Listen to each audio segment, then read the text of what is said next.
Pensioners की problems के लिए उनका हम समाधान लाते हैं और पेंशनर्स की समस्याओं के समाधान का ये एक मंच है जिसमें हम ईमानदारी से ये प्रयास करते हैं कि हम आपकी जो भी समस्याएं हमारे मंच पर आती हैं उनका समय से समाधान सुनिश्चित कर दें। एक चीज, लेकिन इसके साथ ही हम आपके स्वागत और अभिनंदन के लिए भी हमेशा तैयार रहते हैं। जैसे ही आपका जन्म माह आता है हम उसे भी सेलिब्रेट करते हैं। देखिए, यह देश धर्मनिरपेक्षता का देश है जहां सारे धर्मों के फूल खिले हुए हैं। ये ऐसा चमन है, भारत एक ऐसा चमन है जहां सारे धर्मों के सुंदर सुंदर फूल खिले हुए हैं। क्या बात है। और हमें सारे फूलों की सुगंध लेनी है। ये नहीं कि हम सिर्फ अपने धर्म की सुगंध लें, हमें सारे धर्मों की सुगंध लेनी है। ये आप सबका परम सौभाग्य है कि आपके यहाँ इतने धर्मों के फूल खिले हुए हैं। बहुत सुंदर। लेकिन एक दुखद बात भी है, और वो दुखद बात यह है कि हमारा प्यारा पड़ोसी अरब इस समय जल रहा है। ये बहुत दुखद बात है, और पूरा का पूरा अरब जल रहा है। ये बहुत दुखद बात है। वो अरब सागर के किनारे वो पूरा फैला हुआ अरब इस समय ऐसी महाभयानक विपदा में घिर गया है जिसका मुझे भी पता नहीं कि भविष्य क्या होगा, क्योंकि अमेरिका और इजराइल ने मिल करके जो अटैक किया है उससे अरब के भविष्य में प्रश्न चिन्ह लग गया है कि वहां जो इतने ऑयल वेल्स हैं, इतनी जो समृद्धता है, उससे जो हम भी इतना लाभान्वित होते हैं, हम ही नहीं पूरा विश्व लाभान्वित होता है वहां के ऑयल वेल्स से, उसका क्या भविष्य होगा अभी कुछ भी कहना संभव नहीं।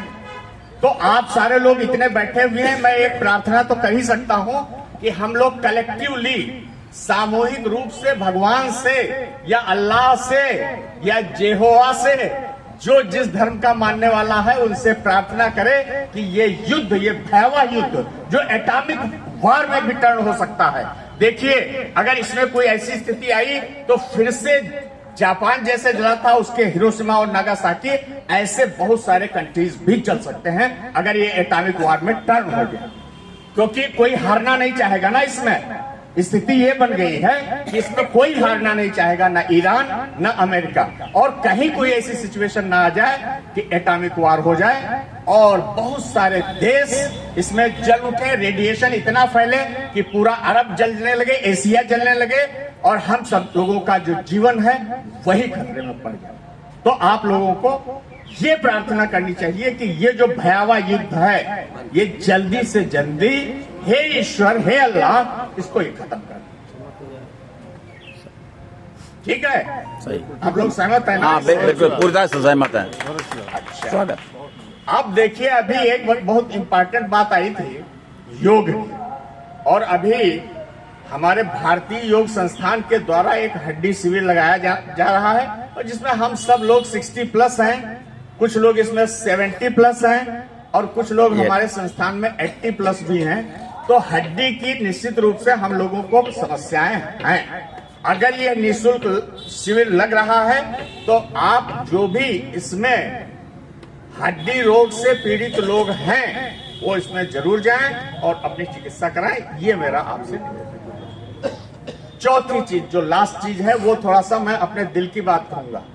देखिए, ये जो प्रकृति है, इस चीज को आप सब लोग बहुत ही ध्यान से सुनिएगा, क्योंकि इसमें आपके जीवन के विकास और निर्माण के बड़े सूत्र छिपे हैं। देखिए, आप और हम और सारे लोग क्या चाहते हैं? सिर्फ एक ही चीज चाहते हैं, उसका नाम है आनंद, खुशी। और प्रकृति ने आपको खुशी देने के लिए 3 कुंजियां दी हैं।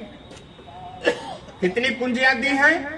3। एक कुंजी है शरीर को खोलने की, वहां ताला लगा हुआ है। एक कुंजी है मन को खोलने की, मन का भी ताला लगा हुआ है। और एक कुंजी है आत्मा को खोलने की, वहां भी ताला लगा हुआ है। ये 3 ताले लगे हुए हैं। जिनको खोलना आता है वो शरीर का भी आनंद ले सकते हैं, मन का भी आनंद ले सकते हैं और आत्मा का भी आनंद ले सकते हैं। 3 कुंजियां आप अपनी बिल्कुल तैयार रखिए। देखिए, अगर शरीर की कुंजी आपके पास है, प्रकृति ने एक ऐसा महल दिया है जिसमें 3 कमरे हैं। हम सारे लोग, अधिकांश लोग शरीर की कुंजी खोलते रहते हैं। अच्छा खा लिया, अच्छा पहन लिया, अच्छा रह लिया। जीवन यही नहीं है, ये शरीर है। शरीर यही शांत हो जाएगा।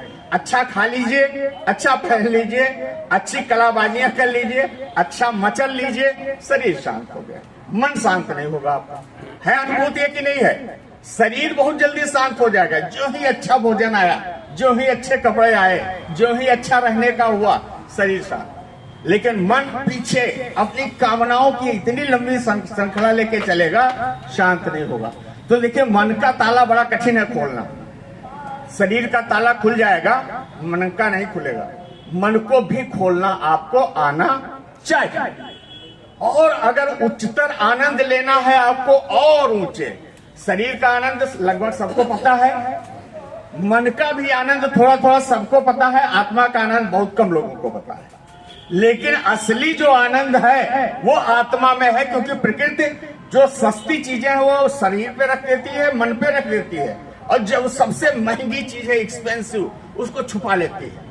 वो रत्न की तरह, आत्मा रत्न की तरह है, वो आपको मिलेगी नहीं। ये सारी चीजें मिल जाएंगी, शरीर वाली मिल जाएंगी, मन वाली मिल जाएंगी, आत्मा वाली नहीं मिलेगी। तो उसके लिए ये जो अभी आपका रमजान का महीना आया, अर्थात आपको कुछ तप करना होता है, त्याग करना होता है, ज़कात देनी होती है, अपने को दूसरों के साथ बांटना होता है, आपको अपने को दूसरों में घोल देना होता है, उनके साथ तादात्म्य करना होता है। अपनी खुशियां अकेले न आप उनका आनंद लीजिए, सबके साथ जुड़ करके, मिल करके, घुल करके वो आनंद लीजिए। देखिए, आपका आनंद बढ़ता चला जाएगा। तो ये देखिए, अभी इस्लाम ने अपना रमजान का पूरा महीना त्याग, तप और भगवान के प्रति प्रार्थना से बिताया है। तो इन लोगों ने अपने आप को उज्जवल कर लिया, चमका लिया। मैं इसकी आपको बहुत बहुत बधाई देता हूं। तो ज्यादा बातें न कह करके सारी मूल चीजें हमने कह दी हैं। आप सबको आज की जो ये मीटिंग है हमारी, ये बड़ी मीनिंगफुल है। इसमें बेसिकली इसका जो सेंट्रल प्रोग्राम है वो ईद मिलन का है। हमको खुशी बांटनी है अपने सारे जो हमारे इस्लाम के मानने वाले हैं, उनकी जो एलिजियंस है, इस्लाम की निष्ठा जो है, तो उसको हमें मानना है और उनका आनंद लेना है, उनको बधाई देनी है। दूसरी चीज, अपनी अगर समस्याएं आपकी हैं, हमारे मंच पे आप ले आइए, हम उसका समाधान लाने की कोशिश करेंगे। और तीसरा, आपके जीवन में भी अगर कहीं कोई ऐसा दुख है जो हमारे साथ आप शेयर कर सकते हैं, शेयर कीजिए। चौथी चीज जो सबसे बड़ी इंपॉर्टेंट है, हमारे श्री वर्मा जी, उनकी धर्म पत्नी, देखिए अभी उनका पैरालिटिक स्ट्रोक हो गया। कितने कष्ट की बात है। हम सारे लोग प्रार्थना करें कि वो जल्दी जल्दी रिकवर हो जाएं, और ये खुशी की बात है कि वो रिकवर हो रही हैं। तो वर्मा जी की कर्मठता का और उनके कमिटमेंट का, इस संस्था के प्रति कमिटमेंट का कोई पैरेलल नहीं है, कोई समानांतर नहीं है। हम आपके साथ हैं, जहां कहीं भी आपको हमारी जरूरत हो हमसे कहिए, हम आपके साथ चलेंगे। ठीक है, थैंक यू वेरी मच।